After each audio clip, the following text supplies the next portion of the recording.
Marcus Brown knew the world wasn't made for people like him. He learned it early, in the way doors slammed shut before he could reach them, in the way teachers looked past him, in the way success always seemed reserved for someone else. But no lesson was more brutal than the one taught by Mr. Carter. Mr. Carter didn't just teach math. He taught power.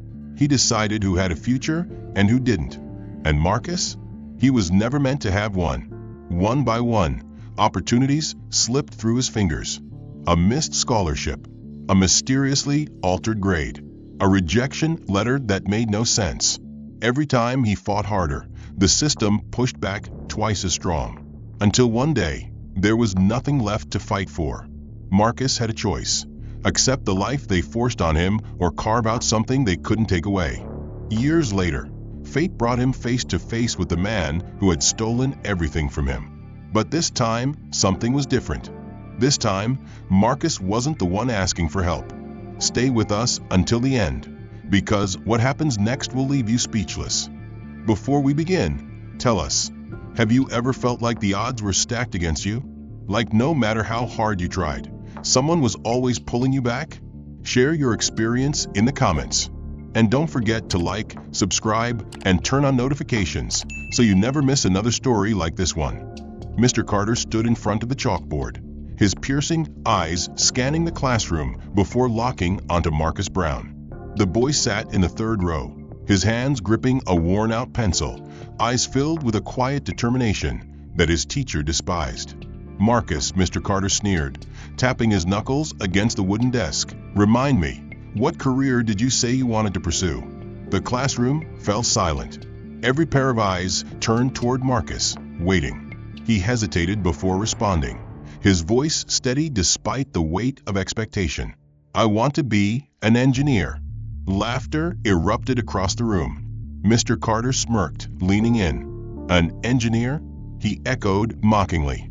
Tell me, Brown, do you think someone like you has what it takes? His voice was laced with condescension. People like you don't build the future. They clean up after it. The laughter grew louder, fueled by the teacher's cruel amusement. Marcus felt the heat rise to his cheeks, but he refused to look away. Mr. Carter straightened, pacing toward his desk. Let's look at some evidence, shall we? He picked up a stack of graded tests, shuffling through them theatrically. Ah, here it is, he said, waving a single sheet in the air. Marcus Brown's latest math test. He turned it to the class, revealing a large, red C scrawled across the top. This, he declared, is why people like Marcus will never succeed. Hard work is meaningless when you start from the bottom. Marcus clenched his fists beneath his desk. He knew the truth. His answers had been right. He had double-checked them, cross-referenced them. Mr. Carter had given him the wrong grade on purpose. But who would believe him? The teacher placed the paper on Marcus's desk with exaggerated gentleness. You see, class, he continued, turning toward the others, not everyone is meant for greatness. Some of us are born leaders, innovators, and some, his gaze returned to Marcus, some are simply meant to follow orders. The bell rang, but no one moved. The class waited for Marcus to react, but he wouldn't give them the satisfaction. He picked up his paper, stuffed it into his bag, and walked out the door, his head held high. But the words clung to him, heavy and suffocating. At lunch, he sat alone, staring at his untouched tray. A few students walked by, muttering under their breath. Future janitor. One of them snickered. Another one laughed. Maybe he'll invent a better mop. The cafeteria noise faded into the background. Marcus wasn't sure if he was more furious at Mr. Carter or at himself for letting those words sink in. He pulled out his notebook and began writing equations in the margins, trying to prove, to himself more than anyone, that he was more than what they said. At the end of the day, as students filed out of school, Mr. Carter caught him by the lockers. Still thinking about that engineering nonsense? He asked, shaking his head. Let me give you some advice, Brown. Set realistic goals. You won't make it in a world that wasn't built for you. Marcus looked up, his jaw tight. You're wrong. Mr. Carter chuckled. We'll see. He walked away, leaving Marcus standing there, gripping his notebook like a lifeline. Marcus walked into the classroom the next morning, his grip tight around his worn notebook. He had stayed up all night working through extra math problems, determined to prove Mr. Carter wrong. Today was the day the school would announce the students selected for the regional math competition, and despite everything, Marcus was hopeful. He had consistently outperformed his peers, and even with Carter's sabotage, his raw talent couldn't be denied. As he took his seat, he saw Carter pinning a printed list to the bulletin board. The students rushed forward, excitement buzzing through the air. Marcus waited a few seconds before stepping closer, his eyes scanning the list. His heart stopped. His name wasn't there. The top 5 students had been chosen, and his wasn't among them. A tight knot formed in his stomach as he read the names again, disbelieving. Chris Miller, who had scored 10 points lower than him on the last test, had made it. So had Darren Kent, who had asked Marcus for help on nearly every assignment. But Marcus? Completely erased. He turned to Mr. Carter, who stood by his desk with his usual smug expression. "Sir, there must be a mistake." "Aye, mister." Carter cut him off with a raised hand, his smirk widening. "No mistake, Brown. We chose students who showed real potential.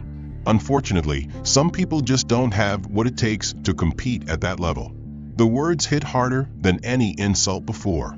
This wasn't just an attack. This was a deliberate attempt to bury his future. Marcus clenched his fists, his pulse pounding. "But I scored higher than Chris and Darren. How can you say I don't have potential?" Mr. Carter sighed dramatically. "Scores aren't everything. Attitude matters too. And frankly, Brown, you've always had a bit of an issue with authority. We need team players, not students who constantly challenge their betters." He leaned in slightly. "Accept it, kid. The world doesn't need another bitter dropout blaming the system for their failures." Marcus felt a rush of fury, so intense it nearly choked him. He wanted to shout, to demand an explanation in front of everyone. But he knew it wouldn't matter. Mr. Carter had already won. By lunchtime, the news had spread. Some students congratulated the winners, while others whispered about Marcus, their voices laced with amusement or pity. Chris avoided eye contact, his guilt obvious. But Darren had no such shame. He passed by Marcus's table with a smirk. "Guess they wanted real talent," he said, his friends laughing beside him. Marcus sat in silence, staring at his untouched lunch. He had done everything right, worked harder than anyone, and still, it hadn't mattered. The final blow came a week later, when he received an unexpected letter from his top-choice university. He tore the envelope open, his hands trembling. His grades, his essays, his extracurriculars, everything had been tailored for this application. But as he read the first line, his breath caught in his throat. "We regret to inform you that your application has been denied." The rejection made no sense. He had calculated every factor, made sure he met all requirements. His GPA, his test scores, everything should have been enough. But then he saw it, buried in the middle of the letter. "Your academic record does not meet the minimum required threshold." Marcus's chest tightened. That was impossible. He pulled up his online student portal, scrolling through his grades. And then he saw it. His transcript showed a string of B's and even 2 C's, grades he had never received. His hands trembled as he realized the truth. Mr. Carter had altered his records. A sick feeling washed over him. This wasn't just bias. This was outright sabotage. He had been set up to fail before he even had a chance. He stormed into the principal's office, clutching his transcript. Principal Hayes, a tired-looking man in his 50s, barely glanced up from his desk. "Mr. Brown, what can I do for you?" Marcus placed the paper down, his voice shaking. "My grades were changed. I never got these scores. Someone tampered with my record." Principal Hayes adjusted his glasses, finally looking at the paper. He frowned, then leaned back in his chair. "That's a serious accusation, Marcus. Teachers don't just alter grades." "Then, explain this." Marcus snapped, slamming another paper onto the desk, his original test, graded correctly before Carter had rewritten the final score. Hayes sighed, rubbing his temples. "Look, Marcus, I understand you're upset, but let's be realistic. Maybe you just misremembered your performance. Mr. Carter is a respected member of our faculty, and I highly doubt he would risk his career over something like this. Marcus felt his stomach drop. He could see it in the man's eyes. He had already made up his mind. No matter what evidence Marcus provided, the school would side with Carter. He left the office in a daze. He had lost. That night, Marcus sat on his bed, staring at the rejection letter. His future had been stolen from him, and no one cared. Not the school, not the system, not even his so-called peers. He had spent years believing hard work could change his circumstances. But now, for the first time, he wondered if Mr. Carter had been right all along. Maybe the world really wasn't built for people like him. Marcus sat in the dimly lit living room, the rejection letter still clutched in his hands. The house was quiet except for the faint hum of the old refrigerator and the occasional creak of the wooden floorboards. His father, Robert Brown, had worked late again, something that had become more frequent lately. His mother, Angela, sat across from him, her tired eyes scanning his face. "We'll figure this out, baby," she said, her voice soft but edged with concern. "There's always another way." But Marcus knew she was just trying to comfort him. There was no other way. College had been his only escape, his only plan. Without it, what was left? The next morning, Marcus overheard his parents talking in the kitchen. He wasn't trying to eavesdrop, but the tension in their voices made it impossible to ignore. "Robert, they let you go? Just like that?" Angela's voice was laced with disbelief. His father sighed, rubbing a hand over his face. "They didn't even give me a real reason.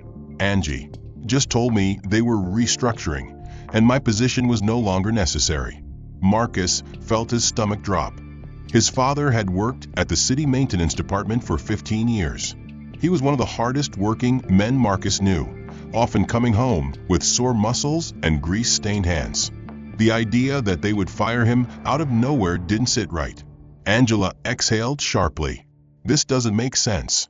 You're one of the best workers they have. And right after Marcus got rejected from college? Something's not adding up." A heavy silence settled between them. Marcus knew what they were both thinking but weren't saying aloud. This wasn't just bad luck.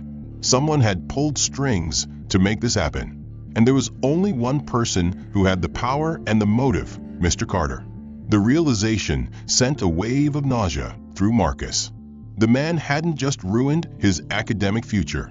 He was trying to break his entire family. That afternoon, Angela marched into the school with Marcus beside her, determination burning in her eyes. She had never been the type to cause a scene, but today was different. Today, she was a mother defending her child's future. They stormed into the administration office, demanding to see the principal. After an agonizing wait, Principal Hayes finally agreed to meet them. He sat behind his desk, his fingers steepled together, his expression unreadable. "Mrs. Brown, what seems to be the problem?" Angela placed Marcus's original test scores on his desk, along with the rejection letter from the university. "The problem is that my son's grades were changed. The problem is that a man who was supposed to be his teacher sabotaged his future. And the problem is that I have no doubt that same man had something to do with my husband losing his job." Principal Hayes sighed, as if exhausted by the conversation before it even began. "Mrs. Brown, I understand your frustration, but these are serious accusations. Do you have any proof?" Angela's hands clenched at her sides. "I shouldn't have to provide proof when it's so obvious what's happening. My son had perfect grades until Mr. Carter got involved. My husband had a secure job until suddenly he didn't. And you expect me to believe that's a coincidence?" Hayes leaned back in his chair, a tired expression crossing his face. "Mrs. Brown, even if what you're saying were true, which I am not conceding, what would you have me do? Fire Mr. Carter? Reverse a hiring decision made by a different department? These things aren't that simple." Marcus could feel his mother's anger radiating off her, but before she could respond, the office door opened. Mr. Carter strolled in, a smug smile on his face, as if he had been expecting this confrontation. "Mrs. Brown," he greeted, his voice dripping with false politeness. "What a surprise. What brings you here today?" Angela turned to face him, her jaw tight. "You know damn well why I'm here." Mr. Carter chuckled, shaking his head. "Such hostility. I only came to check in on one of my former students. Marcus, how have you been?" His eyes gleamed with amusement, and Marcus clenched his fists. Angela took a step closer. "You ruined my son's future, and now you've taken away my husband's job. What kind of man does that?" Carter smirked. "A realistic one. Look, Mrs. Brown, I know you had big dreams for your boy, but let's be honest here. Not everyone is meant for success. Some people are just better suited for other types of work." He glanced at Marcus. "Maybe you should start considering a trade job. Plumbers make decent money, you know." The audacity of the statement hit Marcus like a punch to the gut. His mother, however, was unmoved by the insult. She lifted her chin, her voice unwavering. "You can try to bury us, but you won't break us." Mr. Carter's smirk faltered for a fraction of a second before returning. "We'll see," he said, turning to leave. "But I'd suggest you don't waste too much time fighting a losing battle. The world moves on, Mrs. Brown. So should you." As the door closed behind him, Angela exhaled shakily. Marcus felt his anger solidify into something colder: determination. They weren't just going to accept this. They would find another way. That night, however, Marcus overheard his parents whispering in their bedroom. His mother was trying to reassure his father, but her voice cracked when she said, "We'll be okay." For the first time, Marcus felt truly helpless. This wasn't just about him anymore. His family was suffering because of him, because of Carter's vendetta. And the worst part? There was nothing he could do. Marcus had always known that life wasn't fair, but he hadn't realized just how deep the system was rigged against him until now. It wasn't enough for Mr. Carter to ruin his academic record, sabotage his college applications, and strip his family of financial security. He had to make sure that Marcus had no future at all. The whispers started small, just murmurs in the hallways, conversations that died the moment Marcus entered a room. At first, he thought he was imagining things, but then he started hearing the words clearly. He caught the way teachers hesitated before calling on him in class, the way they watched him more closely, as if expecting him to act out. Mr. Carter had always hated him, but now it was as if the entire school had silently decided that he was a lost cause. Even Ms. Holloway, his English teacher, the only one who had ever encouraged him, had started looking at him with disappointment, though Marcus had no idea why. It wasn't until he overheard a conversation between two juniors in the library that he understood what was happening. "I heard he cheated his way through math class," one girl whispered. Carter said he got caught copying answers from some website. The other girl scoffed. "No wonder he didn't get into college. Guess he wasn't so smart after all." Marcus felt his breath catch in his throat. He had never cheated in his life, but if Carter was spreading lies like that, it meant people were believing them. And if the teachers were buying into it too, then any hope of fixing his record was slipping further away. He stormed into the principal's office later that day, his patience finally snapping. "Someone is spreading lies about me, and I think we both know who," he said, his voice tight with frustration. Principal Hayes didn't even look surprised. He folded his hands together and sighed. "Marcus, I've been hearing some concerning things. Several teachers have noticed a decline in your behavior. And there's the matter of your last essay for Ms. Holloway's class." Marcus frowned. "What about my essay?" Hayes slid a printed document across the desk. Marcus recognized his own work, the paper he had spent hours researching, carefully writing. But next to it was another essay, nearly identical, except it had been posted on an obscure academic forum 2 years ago. "This was brought to my attention this morning," Hayes said. "It appears your work was plagiarized." Marcus stared at the paper, his mind racing. "I didn't copy anything," he said, his voice deadly calm. "I wrote this from scratch." Hayes leaned back in his chair. "I want to believe you, Marcus, but the similarities are undeniable. Given everything else that's happened, we have to take this seriously. You'll be suspended while we conduct an investigation." Marcus stood there, stunned. This was it. This was the final blow. He had fought against everything, his grades being changed, his opportunities being stolen, his family being torn apart. And now, Carter had found a way to make sure Marcus wouldn't even graduate. Walking out of the office, he felt the weight of the stares from the students who had already heard the news. He could hear the murmurs. Cheater, fraud, liar.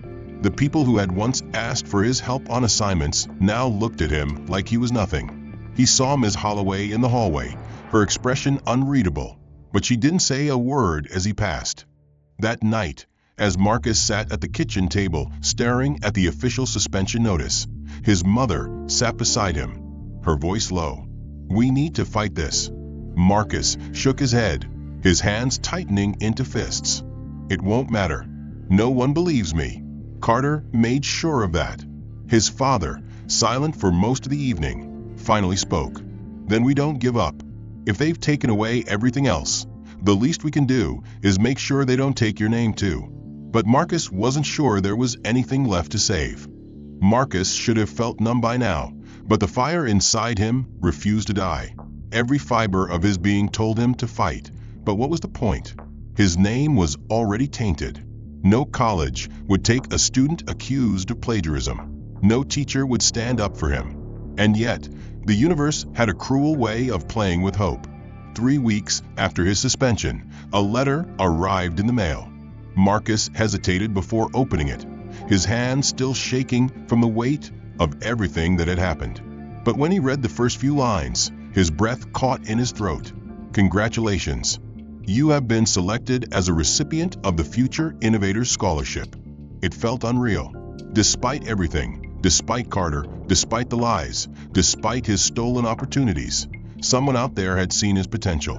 He had a chance, a way out. He burst into the kitchen, where his parents sat in silence, exhaustion weighing heavily on them both. "I got a scholarship," he said, his voice barely above a whisper. Angela gasped, snatching the letter from his hands. "Oh my God," she breathed, tears welling in her eyes. Robert smiled, the first real smile Marcus had seen from his father in weeks. "See, son, they can't keep you down." But Marcus knew better. This wasn't over. Not yet. Word spread fast. Some students congratulated him with hesitant smiles, while others scoffed, still believing Carter's lies. But Marcus didn't care. He had won. He was getting out of this town, out of this system, out of Carter's reach. Or so he thought. The principal called him into the office the next day, his expression carefully neutral. "Marcus," Hayes started, clearing his throat. "About your scholarship." Marcus's stomach dropped. "There's been a reconsideration," Hayes continued, his words slow, deliberate. "Given the recent allegations against you, the selection committee felt it was best to award the scholarship to another student." Marcus's heart pounded in his ears. "You mean they took away?" Hayes sighed, as if he were the one suffering. "I know this is disappointing, but under the circumstances, they felt another candidate would better represent the school." Marcus clenched his fists. "Who?" Hayes hesitated, and that was all the answer Marcus needed. He already knew. Darren Kent. The same Darren who had cheated off Marcus for years. The same Darren who had barely scraped by in math, whose father was a prominent donor to the school. The same Darren who had never earned a damn thing in his life. Marcus stood, his chair scraping loudly against the floor. "This is because of Carter, isn't it?" Mr. Carter expressed his concerns. Hayes admitted. He felt that, given your history, you might not be the best candidate. Marcus let out a bitter laugh. "My history? You mean the one he fabricated?" Hayes leaned forward, his voice low. "Marcus, let me give you some advice. You can keep fighting this, but it won't change anything. People have already made up their minds. Maybe it's time you did the same." Marcus stormed out. His mother was waiting in the hallway, hope flickering in her eyes until she saw his face. "They took it away," he said, his voice hollow. Angela didn't cry this time. She just pulled him into a hug, holding him tighter than ever before. That evening, Marcus sat outside, staring at the setting sun, feeling like the world was closing in around him. His phone buzzed. A text from an unknown number. "Meet me behind the gym. Now." Confused but desperate for answers, Marcus went. He found Ms. Holloway pacing, her expression troubled. She held out a folder. "I shouldn't be doing this," she whispered. "But you deserve to know." Inside were emails, printed screenshots between Carter and the scholarship board. He had actively lobbied against Marcus, feeding them fabricated evidence, twisting the story to make sure they saw Marcus as a fraud. He had ensured Marcus would never win. Marcus felt sick. "Why are you showing me this?" Ms. Holloway looked him in the eye. "Because I failed you. I believed Carter for too long. I didn't stand up for you when I should have. I can't fix what happened, but I can give you the truth." Marcus clenched the papers in his hands. It wasn't just about him anymore. This was about justice. But justice, as he had learned, wasn't something people like him were given. The next morning, he walked into Carter's classroom. The students fell silent. Carter looked up from his desk, smirking. "Ah, Mr. Brown, to what do I owe the pleasure?" Marcus threw the papers onto his desk. "You stole my future." Carter scanned the pages, then chuckled. "Oh, Marcus, you still don't get it, do you?" He stood, slowly circling the desk, his voice dripping with condescension. "I didn't steal your future. I simply corrected a mistake before it got out of hand. You were never meant to succeed. Society doesn't need you. Colleges don't need you. And if you think some piece of paper is going to change that, you're even more naive than I thought." The days after his stolen scholarship felt like a blur. Marcus had spent years pushing himself, believing that hard work and intelligence would be enough to escape the life society had assigned him. But now, as he watched his classmates pack their bags for college, their parents beaming with pride, he realized that the game had never been fair to begin with. It wasn't about talent or discipline or potential. It was about who the system decided deserved to win. And Marcus Brown had been marked to lose from the start. His father still hadn't found steady work. His mother had picked up extra shifts at the diner, but it barely covered the bills. College was no longer an option. Without financial aid, without connections, without a miracle, there was nothing left. So Marcus did what he had to do. He swallowed his pride and took a job washing dishes at Miller's Grill, a rundown restaurant near the edge of town where grease coated every surface, and the smell of burnt oil clung to his clothes long after he left. It wasn't where he belonged, but it was where he ended up. His shifts were long, brutal. He arrived at noon, worked until past midnight, and came home too exhausted to think. His hands, once steady with a pencil solving complex equations, were now rough and blistered from hours of scrubbing plates and lifting heavy bins. Customers barely acknowledged him, and his manager, a man named Todd with a permanent sneer, never let him forget that he was replaceable. "Faster, Brown," Todd barked one night, slamming another stack of plates onto the counter. "Unless you want to be out of a job like your old man." Marcus bit his tongue, forcing himself to keep scrubbing. He needed the money. He couldn't afford to fight back. But the hardest part wasn't the work. It was seeing the people who had once been his classmates walk through those doors, laughing, carefree, oblivious to the fact that their world had been built differently from his. Chris Miller, Darren Kent, even some of the teachers from school, all of them sat at those tables, eating their meals, enjoying their lives, while Marcus stood in the back, invisible. And then one night it happened. It was late, the dinner rush had died down, and Marcus was wiping down the counter when he heard that voice, the voice that had haunted him for years. Well, Mr. Carter drawled, stepping into the restaurant. He was dressed in his usual cheap suit, his tie slightly loosened, looking like he had just finished a long day of ruining other students' futures. His smirk widened as he took in the sight of Marcus behind the counter, rag in hand, sweat on his brow. "I was wondering what had happened to you." Marcus clenched his jaw, refusing to take the bait. He turned back to his work, hoping Carter would take his food and leave. But Carter wasn't done. He continued, stepping closer, lowering his voice just enough for only Marcus to hear. "I always knew you'd end up here. Some people just don't have what it takes. And you, Marcus, well, you're proof of that, aren't you?" Marcus's grip tightened around the rag. He willed himself to stay calm, to not give Carter the reaction he wanted. But the older man wasn't finished. All that talk about becoming an engineer, about proving me wrong. And here you are, a nobody. Just like I said you'd be. The words hit their mark. Not because they were true, but because Carter believed them to be true. Because no matter how hard Marcus had fought, he had still ended up exactly where Carter had predicted. Something inside him cracked. He turned to face Carter, meeting his eyes with a calmness that wasn't quite real. "Enjoy your meal, Mr. Carter," he said flatly, then turned his back on him. Carter chuckled, shaking his head. "That's the spirit, boy. Acceptance. It's good to know you've finally learned your place." Marcus walked out of the kitchen, out the back door, and into the night air.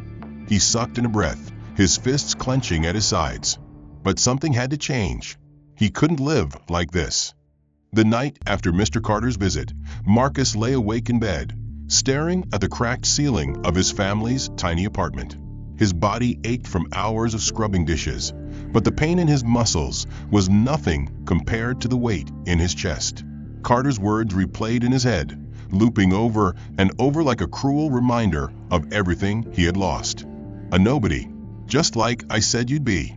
He had spent years believing that intelligence and hard work would be enough to escape the cycle. Now, he wasn't sure if he believed in anything at all.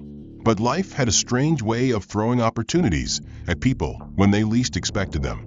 3 days later, during the dinner rush at Miller's Grill, Marcus was taking orders at the front counter when a man walked in.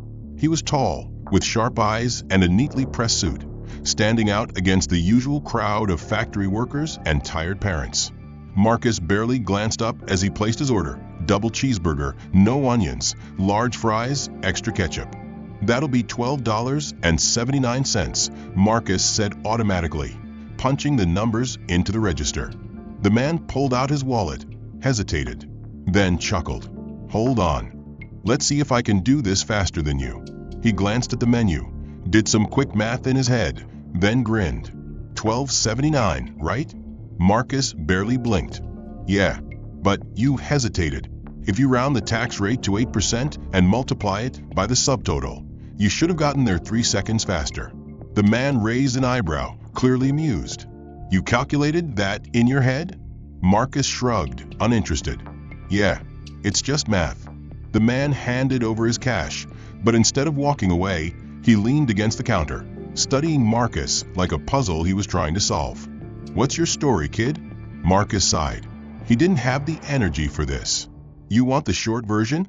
Life's unfair. People like me don't get second chances. And I work here because someone decided I wasn't good enough for anything better." The man nodded slowly, as if he understood more than Marcus had intended to say. "I see. And what would you do if you had a second chance?" Marcus looked at him, then really looked at him. There was something different about this man, not just curiosity, but a quiet kind of understanding. Like he had been in Marcus's shoes before. "I'd take it," Marcus admitted. The man smiled, pulled a business card from his pocket, and slid it across the counter. "Good answer. My name's Jonathan Reed. I run a tech firm in Boston. If you're half as sharp as I think you are, then you don't belong here. Call me if you're serious about getting out." Marcus stared at the card after Reed left, his fingers brushing over the embossed letters. Reed Tech Solutions. He had heard of them before, one of the fastest growing AI companies in the country. And now, for some reason, the CEO of that company had just handed him a ticket out. That night, Marcus sat at the kitchen table, flipping the card between his fingers. His mother walked in, rubbing her temples from another long shift at the diner. "Something wrong, baby?" He hesitated, then held up the card. "Some guy offered me a job. Or a chance at one, at least." Angela frowned, taking the card and reading it. "Jonathan Reed? This is real?" Marcus nodded. "I think so." His mother sighed, placing the card back on the table. "Then what are you waiting for?" So he called. 2 weeks later, Marcus found himself on a train to Boston, dressed in the best button-down shirt he could afford, his stomach twisted in knots. Reed met him at his office, gave him a laptop, and told him to solve a coding problem he had never seen before. Marcus barely understood the syntax, but he saw the patterns, the logic, the way everything connected. 2 hours later, he had cracked the problem with a solution that even surprised Reed. "You ever coded before?" Reed asked, leaning back in his chair. No, Marcus admitted. Reed laughed. Then you just taught yourself how in 2 hours. That's not normal, kid. That's genius. Marcus started as an intern, working insane hours, devouring every programming book he could find, absorbing knowledge like a man starving for it. While his former classmates were drinking at college parties, Marcus was spending sleepless nights debugging code, determined to never let anyone like Carter take anything from him again. 2 years later, he applied to MIT. With Reed's recommendation and the skills he had built, he earned a full-ride scholarship. The moment he got his acceptance letter, he called his mother. Angela cried so hard she couldn't speak. His father, who had finally found work at a construction site, simply said, "Told you they couldn't keep you down." MIT was brutal, but Marcus thrived. He built AI models that caught the attention of investors. By his junior year, he had co-founded a startup, designing machine learning algorithms that could detect fraud better than any bank system. By the time he graduated, his company, Arclight Technologies, was valued at over $100 million. And just like that, the boy who had once scrubbed dishes for minimum wage was now one of the youngest tech CEOs in the country. But Marcus didn't do it for the money. He did it for the day he knew would come. Mr. Carter sat in his car, gripping the worn-out leather of the steering wheel as he stared at the glass tower in front of him. The name Arclight Technologies was displayed in sleek silver letters, a monument to modern innovation. A decade ago, he never would have imagined himself here, not as a visitor, and certainly not as a desperate job applicant. But life had a way of humbling even the most arrogant. It had been years since he was forced out of his teaching position. The school district had conducted an internal investigation, uncovering enough complaints about his treatment of students to quietly terminate him. No press, no lawsuits, just a swift removal that left him blacklisted from every reputable school in the state. He had tried to rebuild, moving from one job to another, but nothing lasted. Private tutoring failed. Administrative positions never materialized. And as his savings dwindled, so did his options. He needed this job. Arclight Technologies was one of the fastest growing AI companies in the country, and he had spent weeks preparing for this interview. He had crafted a polished resume, emphasizing his background in education and leadership experience. He knew companies valued soft skills just as much as technical ones, and while he wasn't an engineer, he had convinced himself that his years in academia made him a strong candidate for an HR position. Stepping out of the car, he adjusted his tie, straightened his shoulders, and walked through the revolving doors into the sleek, minimalist lobby. The receptionist, a young woman with an earpiece and an expensive blazer, barely looked up. "Name?" "Richard Carter," he said, his voice steady. She typed something on her screen, then nodded. "Take the elevator to the 42nd floor. The hiring manager will meet you there." Mr. Carter exhaled slowly as the elevator doors slid open. This was it, his second chance. The ride up felt endless, the soft hum of the machinery amplifying the pounding of his heartbeat. He ran through his prepared answers in his head, mentally rehearsing the confident, authoritative tone he had perfected over years of lecturing students. As the doors opened, he stepped into a pristine office space. The floor-to-ceiling windows bathed the room in natural light, and rows of workstations stretched toward the far wall, where a glass conference room stood. An assistant greeted him, leading him toward the room where his interview would take place. The moment he stepped inside, his entire body locked up. Sitting at the head of the long, polished table was Marcus Brown. For the first time in his life, Mr. Carter felt something he had never truly known before: fear. Marcus leaned back in his chair, his tailored suit crisp, his expression unreadable. He had changed. He was no longer the quiet boy who sat in the back of Mr. Carter's classroom, swallowing his anger. This was a man who had built an empire, a man who had power, and Mr. Carter was about to beg him for a job. A cold sweat broke out at the back of his neck. His instinct was to turn, to leave before this could become the humiliation he knew it would be. But he couldn't. He needed this job. "Mr. Carter," Marcus said, his voice smooth, calm, completely controlled. "Please have a seat." Carter's legs felt like lead as he lowered himself into the chair across from Marcus. He forced a tight smile. Marcus, what a surprise. Marcus tilted his head slightly, as if considering something amusing. Is it? Carter swallowed. I had no idea you were involved with this company. Marcus folded his hands together. I own this company. The words hung in the air, suffocating. Carter's throat went dry. I see. Well, I must say, it's impressive what you've built here. Marcus didn't respond immediately. He just studied Carter, taking in the lines of stress on his once confident face, the nervous twitch of his fingers. Then, after a long silence, he spoke. Why are you here? Carter cleared his throat, forcing himself to maintain composure. I saw that ArcLight was hiring for HR positions, and given my background in education, I believe I have the necessary skills to contribute to your company. Leadership, problem solving, team management. I've spent years shaping young minds, guiding students toward success. Marcus's lips twitched slightly, almost as if he was resisting the urge to laugh. Is that so? Carter nodded, grasping onto the familiar role of authority. Yes. I dedicated my career to helping students prepare for their futures. I believe my experience could be valuable here. Marcus leaned forward slightly. Tell me something, Mr. Carter. How many students did you sabotage? The question hit like a gunshot. Carter stiffened. Excuse me? Marcus didn't blink. How many students, just like me, did you decide weren't worth success? How many did you hold back because of your own biases? How many futures did you destroy? Carter's mouth opened and closed uselessly. He hadn't expected this. I don't know what you mean, he said finally, voice barely above a whisper. Marcus exhaled, shaking his head slightly. You know exactly what I mean.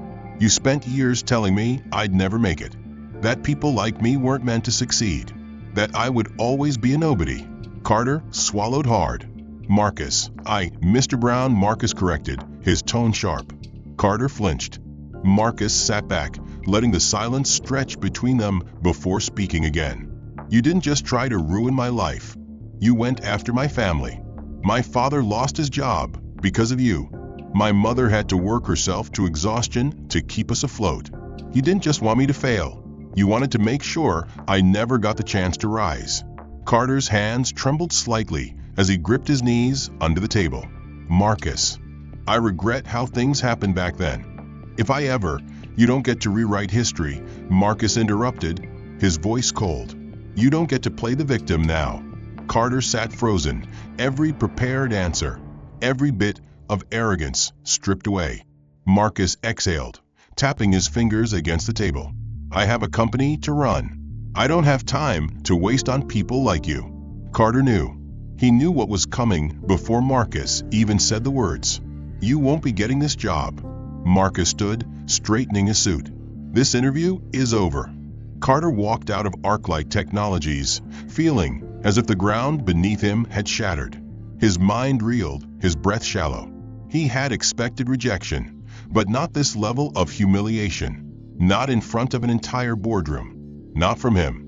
Marcus Brown, the boy he had dismissed as insignificant, had become the very person who now held the power to erase him. And he had. Effortlessly, he drove home in silence, gripping the steering wheel so tightly his knuckles turned white. His hands still trembled as he pulled out his laptop, desperate to send out new job applications. But even as he updated his resume, an unease settled in his stomach. Something felt wrong. Then the email started pouring in. Dear Mr. Carter, after careful review, we have decided to move forward with other candidates. Best of luck in your job search. Thank you for your interest. Unfortunately, we will not be proceeding with your application at this time. Every rejection sounded the same, polite, distant, final. Calls to former colleagues went straight to voicemail. Emails were left unanswered. It was as if the entire professional world had suddenly decided he no longer existed. Then, the headlines started appearing. At first, it was just whispers, small blogs and discussion boards picking up on rumors about what had happened in ArcLight's headquarters. But soon, larger outlets ran with the story, and Carter's name became synonymous with disgrace. Once a tyrant, now a beggar.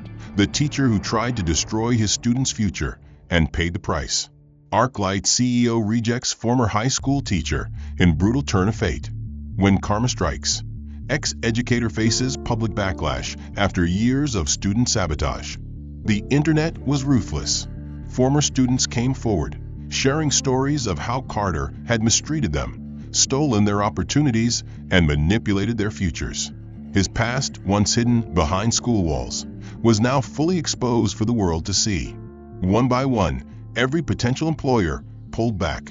Even low-level positions rejected him without explanation. His years of experience, his so-called leadership, all rendered meaningless in the face of the truth. The world no longer wanted Richard Carter. 3 weeks passed, and his bank account dwindled. His savings, once stable, were bleeding out. His rent was due, bills piled up, and for the first time in his life, he understood what it meant to be desperate. And desperation made men do things they swore they never would. Late one night, after staring at yet another rejection email, Carter picked up his phone, his pride crumbling under the weight of failure. He hesitated, his thumb hovering over the screen, then took a breath and pressed call. The line rang once, twice, then click. A familiar voice, calm and unreadable. Carter. Carter swallowed hard. Marcus. Listen. He closed his eyes, forcing himself to say the words.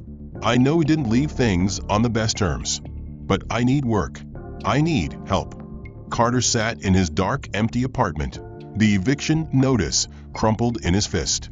The walls, once lined with bookshelves and framed certificates, were now bare, stripped of everything he had once prided himself on. His bank account was drained, his phone silent. There was no way out, no more options. No more second chances, just an abyss that stretched endlessly before him. He had spent decades looking down on others, believing himself untouchable. But now, as he sat in the ruins of his own making, he realized that power was never truly his. It had always been borrowed, a false security built on the suffering of others. And now that it was gone, so was he. The internet had made sure of that. His name was burned into digital history, tied forever to the scandal that had consumed him. Parents petitioned to have his teaching records permanently blacklisted.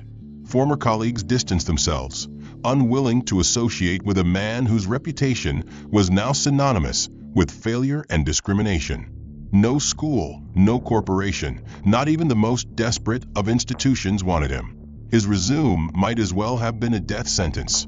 A week after his eviction, he sat on a park bench, staring at the cracked pavement beneath his feet. The world moved around him, people laughing, rushing to work, living their lives, but none of it included him anymore. He had become invisible, forgotten. He thought about calling Marcus again, but what would be the point? He had seen the look in the young CEO's eyes during their final meeting. Marcus wasn't interested in revenge, he simply didn't care. That was the worst part. Carter wasn't worth hating. He was nothing. And Marcus? He was everywhere. ArcLight Technologies had just secured another billion-dollar partnership. News outlets praised Marcus as a visionary, a leader redefining the future of artificial intelligence.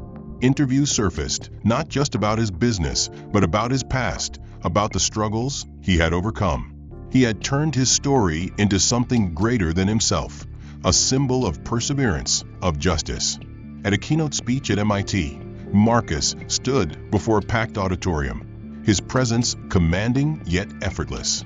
When I was younger, he told the audience, I was told that people like me weren't meant to succeed, that no matter how hard I worked, the world would always be against me. And for a long time, I believed that, until I realized something. He paused, scanning the crowd, letting his words settle. The only people who have the power to define us are ourselves. Applause erupted.